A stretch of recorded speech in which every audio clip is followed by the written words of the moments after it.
لا حول ولا قوة إلا بالله العلي العظيم. أعوذ بالله من الشيطان اللعين الرجيم. بسم الله الرحمن الرحيم. الحمد لله رب العالمين. الصلاة والسلام على سيدنا ونبينا أبي القاسم محمد.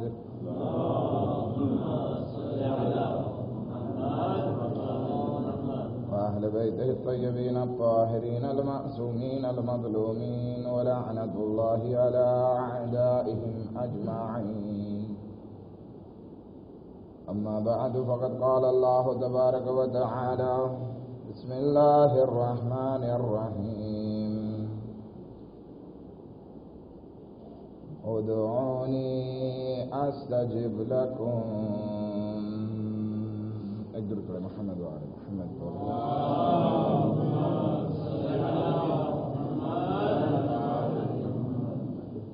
ખુદાવંદ આલમ ઇરશાદ ફરમાવે છે કે મારા બંદાઓ, મારી પાસે માંગો તો હું તમારી માંગણીને કબૂલ કરીશ. આપણી બહેસ ઝિયારતે આશુરાની દુઆઓ ઉપર હતી કે લગભગ આપણે આ 5મી દુઆ છે કે જેના ઉપર આપણે વાત કરી રહ્યા છીએ. એ ઝિયારતે આશુરાનો એક જુમલો આ છે: અલ્લાહુમ્મા જઅલ મહયાય મહયા મુહમ્મદિન વ આલિ મુહમ્મદ વ મમાતી મમાત મુહમ્મદિન વ આલિ મુહમ્મદ. પરવરદિગાર આલમની બારગાહમાં આપણે માંગીએ છીએ, જીવન માંગીએ છીએ તો અહલે બૈત અલૈહિસ્સલામ જેવું જીવન, અને મોત પણ માંગીએ છીએ તો પણ અહલે બૈત અલૈહિસ્સલામની મોત જેવી. આપણે અગર જો કુરાન કરીમમાં નજર કરશું તો ઇન્સાનનું જીવન બે પ્રકારનું હોય છે: એક હૈવાની જીવન અને એક ઇન્સાની જીવન. હૈવાની જીવન કોને કહેવાય? કે ઇન્સાન એમાં ખાય પીવે, દોસ્તો સાથે મળે, ઉઠે, હસે, રોવે, આ બધી વસ્તુને કહેવાય હૈવાની જિંદગી. અગર કોઈ ઇન્સાન ફક્ત એમાં જ પડ્યો હોય કે એ ખાય પીવે, નસ્લ વધારે, પૈસા કમાય, સમાજમાં રહે, પણ એની પાછળનો કંઈ ખ્યાલ ના હોય મોત પછીનો, તો આ જિંદગીને કુરાન કહે છે અને આવા માણસોને કહે છે ઉલાઇકા કલ અનઆમ, કે આ લોકો જે છે એ કેવા છે? હૈવાન જેવા છે. અને જ્યારે ઇન્સાન આ હૈવાનની જિંદગીમાં જીવન જીવતો હોય અને બીજાને પરેશાન પણ કરતો હોય તો ખુદાવંદી આલમ એના માટે એક બીજો શબ્દ વાપરે છે, બલ હુમ અદલ, કે આ લોકો હૈવાન કરતા પણ બદતર છે. શા માટે? કારણ કે હૈવાન જાનવર જિંદગી જીવે છે પણ ઇન્સાનને ક્યાંક ને ક્યાંક ફાયદો પહોંચાડે છે. મધમાખી ડંખ મારે પણ મધ આપે, ગાય ઢીક મારે પણ દૂધ આપે, કૂતરો કરડે ખરી પણ વફાદારી અને ચોકીદારી કરે ખરો. આ દરેક ઇન્સાન, દરેક હૈવાન એમાં ખોટ હોય છે તો સાથે સાથે એક ફાયદો પણ સમાયેલો હોય છે. પણ જ્યારે આ ઇન્સાન હૈવાન જેવો બને અથવા તો હૈવાન કરતા બદતર બને તો કોઈને ફાયદો નથી પહોંચાડતો, બધાને નુકસાન પહોંચાડે છે. માટે ધ્યાન રાખવાનું છે કે આપણી જિંદગી ફક્ત આ હૈવાની જિંદગી ના હોય. રસૂલ ખુદા સલ્લલ્લાહુ અલૈહિ વસલ્લમની બહેતરીન હદીસ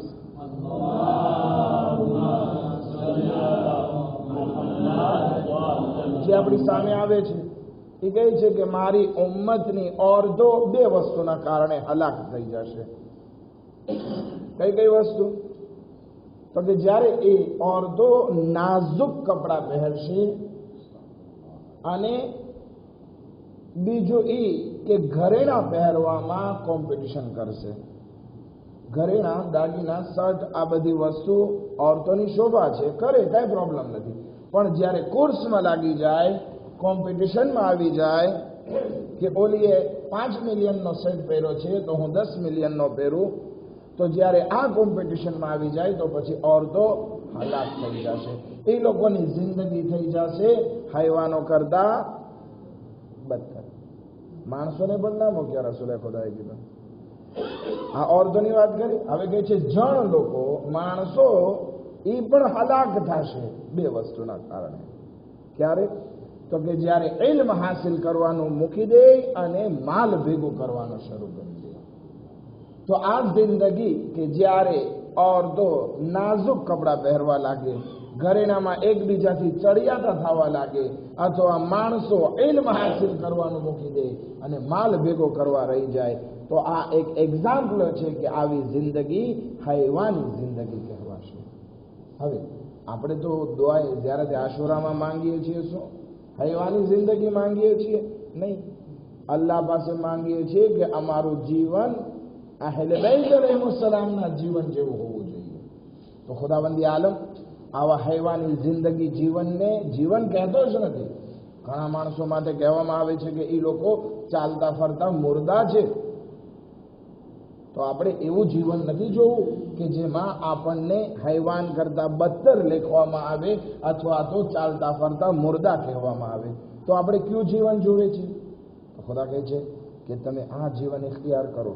મન આમિલા સાલિહન મિન ઝકરિન અવ ઉન્સા વ હુવા મુઅમિન, કે જે કોઈ ઇન્સાન નેક અમલ કરે, ચાહે મર્દ હોય ચાહે औरत હોય, વ હુવા મુઅમિન, અને એ ઈમાનદાર હોય, મોમિન હોય, ફલનુહયિયન્નહુ હયાતન તય્યબા, તો જેના પાસે ઈમાન અને અમલે સાલેહ હશે એ ઇન્સાનને અમે પાકો પાકીઝા જિંદગી આપશું.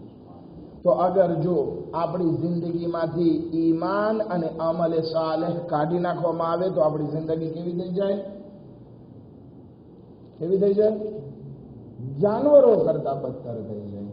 એક બીજી હદીસમાં, એક બીજી કુરાનની આયત છે, યા અય્યુહલ્લઝીના આમનુ ઇસ્તજીબુ લિલ્લાહિ વ લિર્રસૂલ ઇઝા દઆકુમ, એ ઈમાન લાવનારાઓ તમે જવાબ આપો અલ્લાહની આવાજ ઉપર અને રસૂલની આવાજ ઉપર જ્યારે તમને પુકારી. શું ફાયદો? લેમા યુહયીકુમ, કે જેથી તમને જીવતા કરે. તો આ બે આયતને ભેગી કરીએ તો ત્રણ વસ્તુ આપણા હાથમાં આવશે. અસલ જિંદગી આહલે બૈત અલૈહિસ્સલામની જિંદગી આ ત્રણ વસ્તુમાં સમાયેલી છે. માટે આ ત્રણ વસ્તુ અગર જો આપણી પાસે નહીં હોય તો આપણી જિંદગી હૈવાન કરતા બદતર. કઈ કઈ વસ્તુ? ઈમાન, અમલે સાલેહ અને ઇસ્તિજાબ, એટલે કે ઇતાઅત. આ ઇતાઅત અને અમલે સાલેહ અને ઈમાન નહીં હોય તો આપણી જિંદગી અહેલે બૈત અલૈહિસ્સલામની જિંદગી જેવી થવાની નથી. એક દરૂદ પડે મુહમ્મદ વ આલે મુહમ્મદ પર.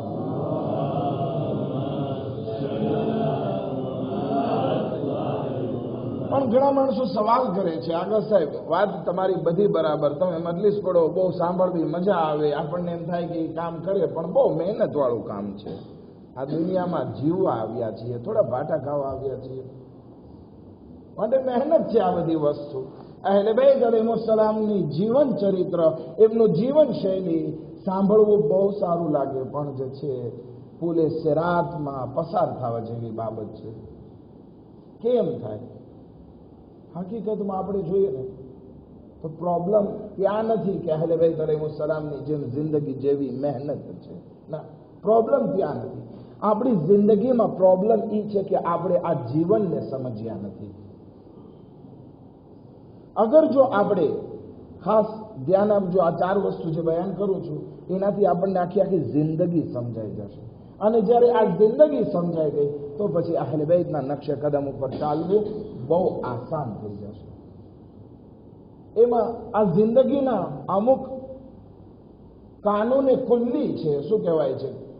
કાનૂને ખુલ્લીને શું કહેશું છે? કે જે જરૂરી વસ્તુ છે એનાથી કોઈ ઇન્સાન એક્સેપ્શનલ નથી થઈ શકતું. આ ચાર લો છે જિંદગીના, એનાથી કોઈ હટી નથી શકતું. એમાં પહેલી વસ્તુ, ઇન્સાન તો દુનિયામાં આવ્યો છે એટલે જીવન જીવવાનું છે. હવે કોઈ ઇન્સાન કહે કે હું તો થાકી ગયો આ દુનિયાથી, ચાલ્યો જાઓ. ના, ખુદાવંદી આલમે તને જિંદગી આપી છે, તારી પાસે બીજો કોઈ ઓપ્શન નથી સિવાય કે તું જિંદગી જીવે.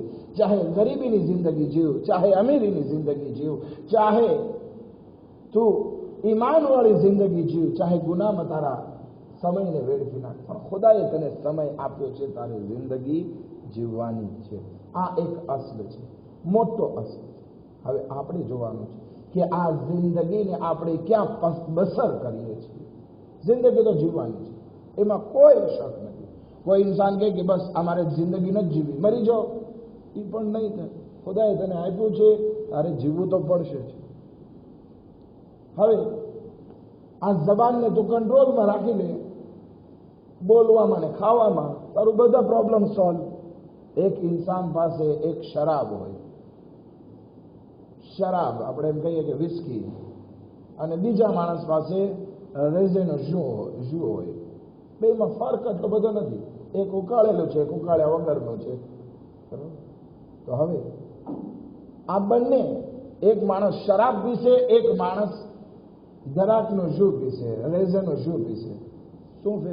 બેને મોઢામાં લજ્જત આવશે, બરાબર, અને એ પેટમાં જશે. પૂરું થઈ ગયું.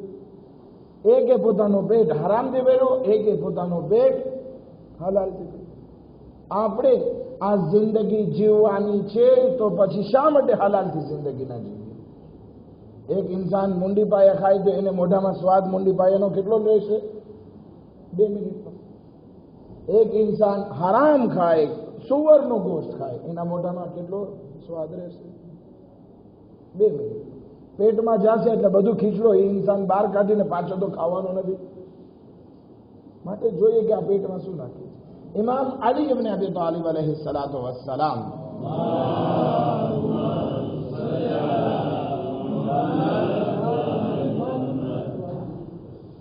નજાશીનો છોકરો જ્યારે એમની પાસે આવે છે, જ્યારે ઇથોપિયાનો બાદશાહ, હબશાનો બાદશાહ નજાશીનો દીકરો ઇમામ અલી પાસે આવે છે, જો કે ગરીબ થઈ ગયો હોય છે, ઇન્કલાબ થયો હોય છે, એનો બાપ મરી ગયો હોય છે નજાશી.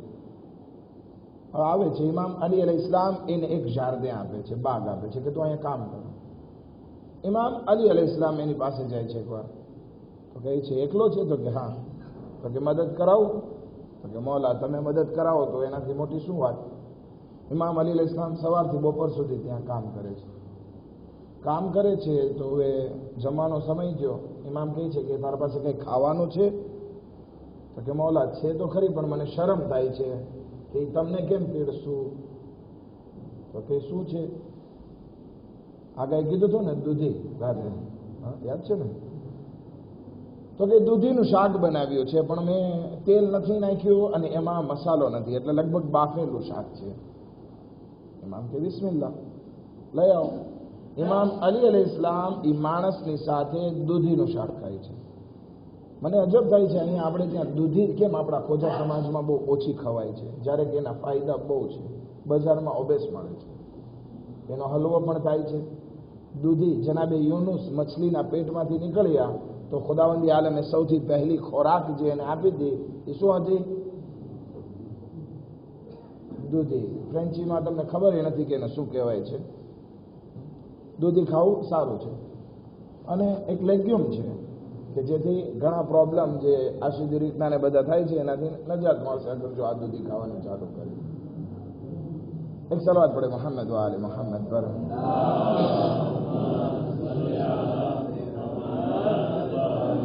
હવે અમુક માણસો પૂછે છે આપસમાં કે દૂધી એટલે શું? કોકોમ્બર જેવું હોય પણ લાંબુ લાંબુ હોય જરાક, આ દૂધી, બરાબર. હવે ખેર, ઇમામ અલી અલૈહિ ઇસ્લામ એના સાથે નજાશીના દીકરા સાથે જમે છે, પછી પોતાના પેટ ઉપર હાથ રાખીને કહે છે, વાય થાય એવા માણસો ઉપર કે જે પોતાના આ નાનકડા એવા પેટને હરામથી ભરી નાખે છે. આપણી પાસે જિંદગી છે અને જીવવાની છે, તો પછી શા માટે આ સ્વાદની પાછળ દોડ્યા છે? શા માટે પબ્લિસિટીની પાછળ દોડ્યા છે? ખેર, જિંદગીનો પહેલો કાનૂન એ છે કે તમારા પાસે એમાં કોઈ બીજો રસ્તો નથી. શું છે? જિંદગી છે, તમારે જીવવાની છે. હવે તમારા ઉપર છે તમે કેવી જિંદગી જીવો છો. બીજી વસ્તુ, આ દુનિયામાં આવ્યા છો જીવન મુશ્કેલાત વગરનું નહીં હોય. આ જીવન છે તો એમાં પ્રોબ્લેમ હશે, હશે ને હશે જ. ખુદાવંદી આલમ કુરાન મજીદમાં ફરમાવે છે, લકદ ખલકનલ ઇન્સાન ફી કબદ. કે આ ઇન્સાનને મુશ્કેલાતોમાં પેદા કર્યો છે. એમ નથી કે આ ઇન્સાન આવ્યો અને આરામથી ખાઈ પીને રહીને મરી જાય, આ ચાલ્યો જાય. કોઈ દિવસ એવું નથી થવાનું. સારામાં સારા માણસો આવ્યા, એ પણ મુશ્કેલાતમાં ફસાણા, નબીઓ પણ મુશ્કેલાતમાં ફસાણા, બધા મુશ્કેલાતોમાંથી પસાર થયા છે. ઇમામ અલી ઇબ્ન અબી તાલિબ અલૈહિસ્સલાતુ વસ્સલામ ફરમાવે છે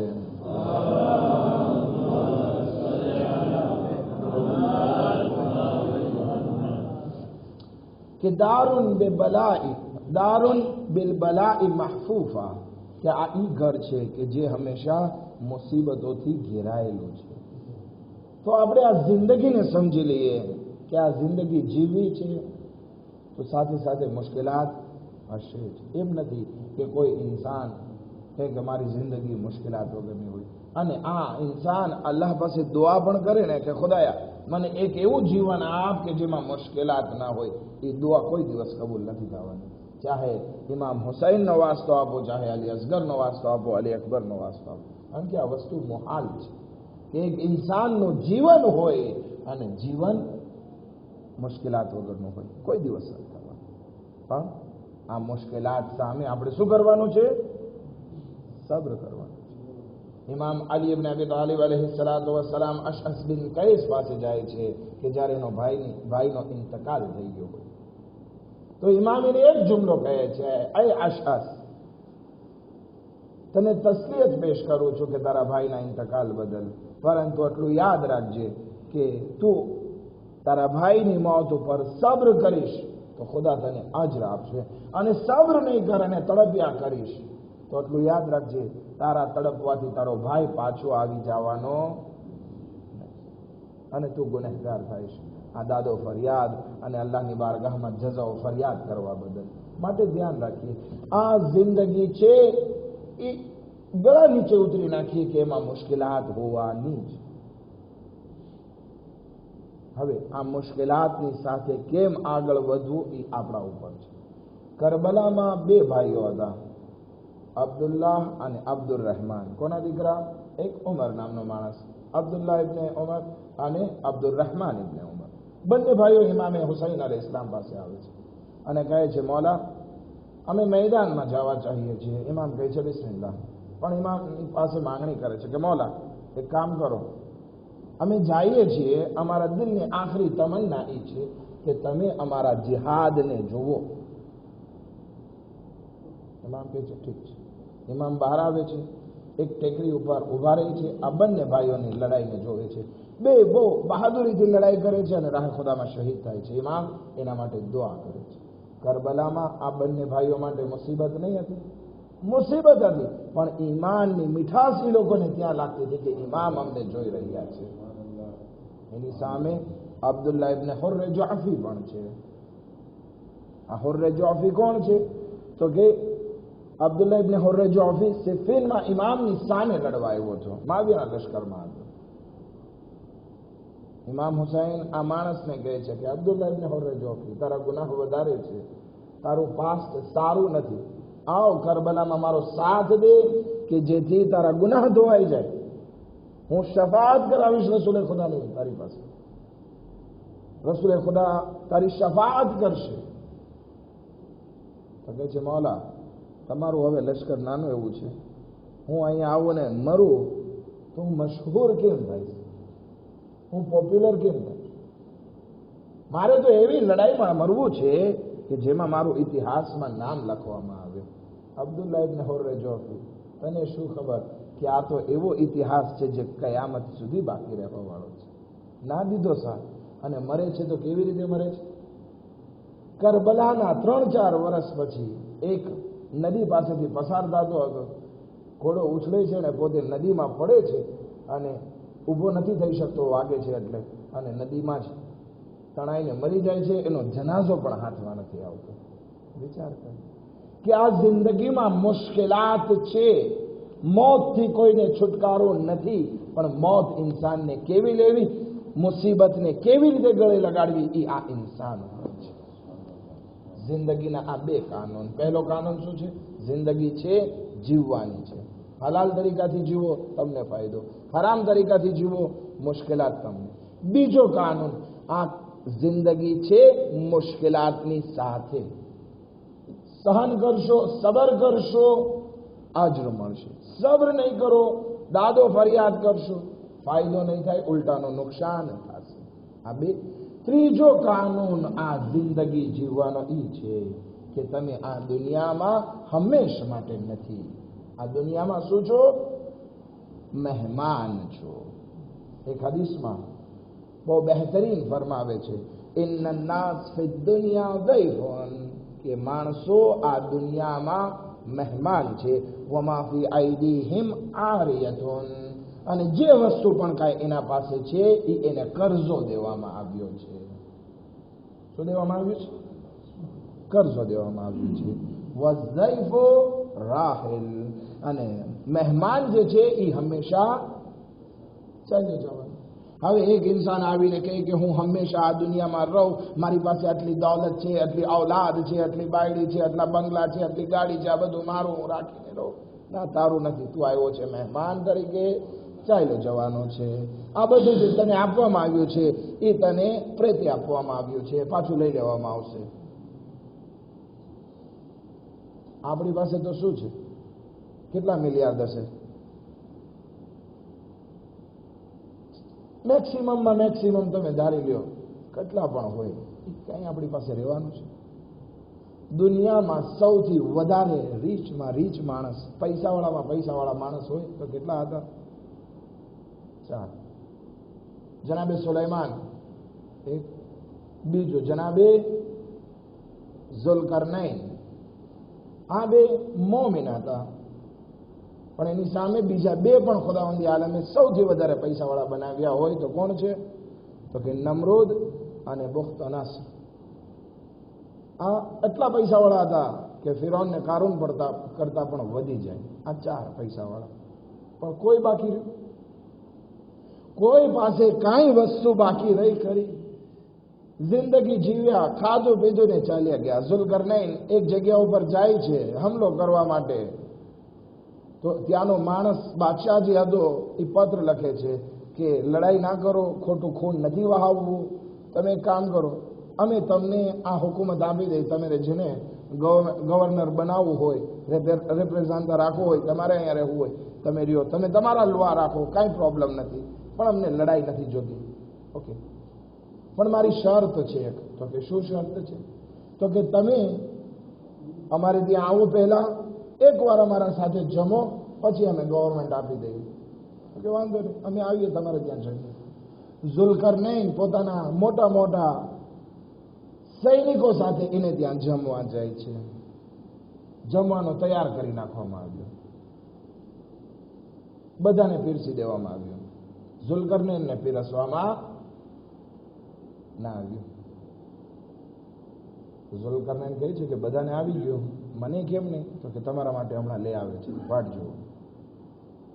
ઈશારો કરે છે બાદશાહ.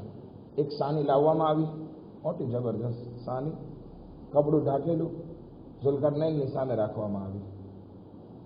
ઝુલ્કરનૈન પડદો હટાવે છે, કપડું હટાવે છે. શું જોવે છે? સોના ચાંદીના સિક્કા છે, હીરા જવાહરાતના પથ્થર છે, સારામાં સારા સ્ટોન, કિંમતીમાં કિંમતી વસ્તુ. ઝુલ્કરનૈન કહે છે બિસ્મિલ્લાહ, ખાઓ. કે ભાઈ આ ખાવાની વસ્તુ તો નથી. તો કે અમને એમ કે તમે આ બધું ખાતા હશો. તો કે બધા જે ખાતા હોય ને એ જ ખાઈએ, થોડું કઈ અમે કઈ આ સોના ચાંદી ખાવા બેઠવાના છીએ.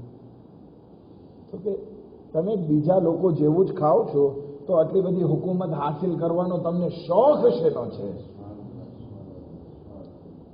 એ બાદશાહની આ વાત ઉપર ઝુલ્કરનૈન કહે છે કે તમારી ગવર્મેન્ટને હું મૂકી દઉં છું, તો બહુ સમજુ બાદશાહ છું, સારી રીતે લીડરશીપ કરી શકીશ.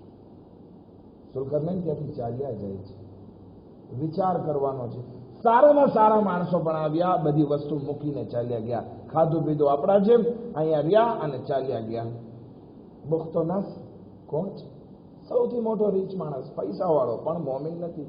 જનાબે દાનિયાલ નબીને તો કૈદમાં રાખેલા હતા. એ સપનું જોવે છે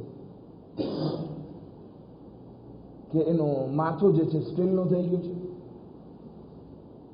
એના પગ લોઢાના થઈ ગયા છે, એની છાતી પિત્તળની થઈ ગઈ, એનું બદન બીજું બધું લોઢાનું થઈ ગયું છે.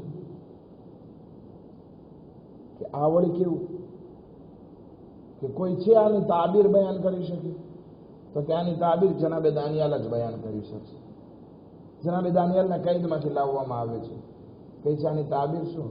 તો કે તાબીર બહુ આસાન છે. તારું માથું સ્ટીલનો થઈ ગયો છે, મતલબ કે તારી મોત આવવાની છે. તારા પગ લોઢાના છે અને શરીર પગ લોઢાના છે કે પિત્તળના છે, અને શરીર આ કંઈક સોનાનું છે ને એ બધી વસ્તુ છે. મતલબ કે 3 વસ્તુ અહીંયા શીઘ્ર થઈ છે. મતલબ કે તું 3 દિવસમાં મરી જવાનો છે, તારી મોત આવી ગઈ છે, 3 દિવસનો તારા પાસે ટાઈમ છે. ઓકે, નાખી દેવાને કૈદમાં પાછો. પુખ્તો નસ્ર જનાબે દાનિયાલને ફરી કૈદમાં નખાવી દે છે અને પોતે એક શામ્રમાં ચાલ્યો જાય છે. એના ગુલામને કહે છે કે કોઈ આ શામ્ર પાસે નજદીક ના આવે. જે પણ આ લકુર પાસેથી પણ વડાય ને એનું ગરદન ઉડાડી મૂકશે. પૂછજે પણ નહીં કે આ મારો દીકરો છે કે મારી બાયડી છે કે કોણ છે શું. હું આ રૂમમાં જ રહીશ, શામ્રમાં જ રહીશ 3 દિવસ સુધી, બહાર નહીં નીકળું. ગુલામને ચોખ્ખો હુકમ, કોઈ પણ હોય ઓળખવાનું જ નથી. તારે આંખમાં પટ્ટી બાંધીને તારે માર નાખવાનું. 3 દિવસ થયા. આ માણસ પુખ્તો નસ્ર પોતાના શામ્રમાં બેઠો બેઠો કંટાળ્યો બીજા દરવાજેથી બહાર નીકળે છે. જરાક લકુરમાં હવા ખાય અને પાછો આવે છે ઓલા દરવાજેથી. ગુલામે જોયું કે બાદશાહનો હુકમ છે, મારી જ નાખવાનું, જોવાનું નથી કોઈને. પુખ્તો નસ્રને મારી નાખે છે, એની ડોકી કાપી નાખે છે. ઇન્સાનને મોત આવે છે, રોકાઈ શકવાનું. બધી દોલત અહીંયા પડી રહી છે, ઇન્સાન ચાલ્યો છે. આ જિંદગી જીવવાનો ત્રીજો અસલ છે. હે ઇન્સાન, તું આવ્યો છે, એકવાર તારે જવાનું છે. તારી પાસે જે પણ કાંઈ છે બધું મુકાવી દેશું. વીટી પહેરી છે ને એ કાઢ નાખશું. તારા શરીર ઉપર એક ખાંજો, એક પાટલુન કે એક સ્લીપ પણ બાકી નહીં રહેવા દઈએ. કફન આપશું તને, એ પણ નસીબ થાય છે. કોઈ વસ્તુ તારી જિંદગીમાં બાકી નહીં રહે, બધું અહીંયા મૂકીને જવાનું છે. આ જિંદગીનો ત્રીજો કાનૂન છે. જિંદગીનો ચોથો કાનૂન, તને ખપે છે એવું તને નહીં મળે. અરે ખુદાયા મને દીકરા ખપે છે, નહીં, તને દીકરી જ મળશે. કોઈ કહે છે ખુદાયા મને ઔલાદ ખપે છે, ઔલાદ તને નહીં મળે. ખુદાયા મારે પરણવું છે, એવું ખુદા કરે કે એની શાદી જ ના કરે. ખુદાયા હું આટલી મહેનત કરું છું, આટલી મારી પાસે આટલા ડિપ્લોમ છે, આ કરું તે કરું, કાંઈ ધંધામાં આગળ નહીં વધી શકે. નોકરી નહીં મળે, એટલા બધા ડિપ્લોમ હશે તો પણ તને ખપે એવું આ દુનિયામાં કંઈ થવાનું. આ જિંદગીનો ચોથો અર્થ. તો જ્યારે ઇન્સાનની જિંદગીમાં આ 4 વસ્તુ છે કે એને ખપે એવું નથી મળવાનું, હંમેશા રહેવાનો નથી, આ ઇન્સાનને જિંદગી જીવવાની છે, આ બધી વસ્તુ છે, તો પછી શા માટે આપણે આ જિંદગીને એવી ના જીવીએ કે જે અહલે બેત અલૈહિસ્સલામના નકશે કદમ ઉપર. જ્યારે આ 4 વસ્તુને આપણે જિંદગીમાં સમજી લેશું, આપણને આસાની પડશે કે આપણે અહલે બેતના નકશે કદમ ઉપર ચાલીએ. અને જ્યારે નકશે કદમ ઉપર ચાલશું, જ્યારે તે આશુરાની દુઆ કબૂલ થશે. કઈ દુઆ? અલ્લાહુમ્મા જઅલ મહયાય મહયા મુહમ્મદિન વ આલી મુહમ્મદ વ મમાતી મમાત મુહમ્મદિન વ આલી મુહમ્મદ. ખૈર, આજે છેલ્લી મજલિસ છે. આ વિષયને હું આગળ નહીં વધારો, નહીંતર ઘણી વાતો છે, પણ અગર જો કોઈને સાંભળવાનો રસ હોય જિંદગી બાબતે, તો હદીસે મેરાજ ઉપર એક અશરો અંચિરાબેમાં મેં પડેલો યુટ્યુબમાં મોજૂદ છે, એના ઉપર આગળ સાંભળી શકે છે ઇન્શાઅલ્લાહ. એક સલવાત પડે મુહમ્મદ વ આલી મુહમ્મદ કરમ.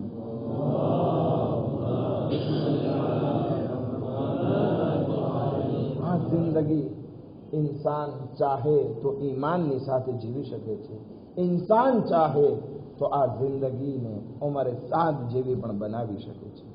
પણ ખુદાવંદી આલમનો વાયદો છે, વાયદો છે. જે કોઈ ઇન્સાન હરામ રસ્તાથી કોઈ મકસદ સુધી પહોંચવા ચાહશે, ખુદા એને એ મકસદ સુધી પહોંચવા. ઉમરે સાદ રઈ શહેરમાં પહોંચવા ચાહતો હતો. કેવી રીતે? કત્લે હુસૈન ઇબ્ન અલી અલૈહિસ્સલામ ના પહોંચી શકે. જે પણ માણસો અહેલે હરમને લૂંટ્યા, એના માલો અસબાબને લૂંટ્યા, શું થયું? જે લોકોએ પરફે લગાડ્યું, અત્તર લગાડ્યું અહેલે બેતનું, એ લોકોને ફોડ નીકળી આવ્યા. જે લોકોએ અહલે બૈત ઉપર પાણી બંધ કર્યું, પ્યાસથી હલાક થયા, ગમે એટલું પાણી પીતા એમની પ્યાસ નથી બુજાતી. બધા મરી ગયા, કોઈ બાકી નથી. આજે બાકી છે તો અહલે બૈતનું નામ બાકી છે. 11 મુહર્રમની આપણે વાત કરીએ કે જ્યારે અહલે હરમના હાથમાં રસ્સીઓ બાંધવામાં આવી અને એમને કહેવામાં આવ્યું કે આ 2 કજાવા ઊંટો ઉપર સવાર થઈ જાઓ, ત્યારે જનાબે ઝૈનબ આગળ વધે છે અને કહે છે આવો એક એક બીબીને હું સવાર કરું, કારણ કે ઇમામે હુસૈને બધાને મને સોંપીને ગયા છે. હા હજાદારો ઇમામે હુસૈનની આ બહેન ઝૈનબ એક એક બીબીને સવાર કરે છે, હત્તા કે જનાબે ફિઝાને પણ સવાર કરે છે.